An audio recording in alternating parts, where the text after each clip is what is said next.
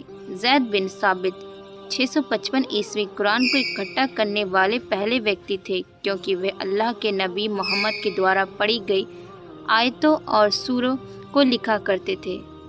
اس طرح سے زید بن ثابت نے ہی آیتوں کو ایکتر کر قرآن کو کتاب کا روپ دیا۔ اس کی مول پرتی ابو بکر کو ملی۔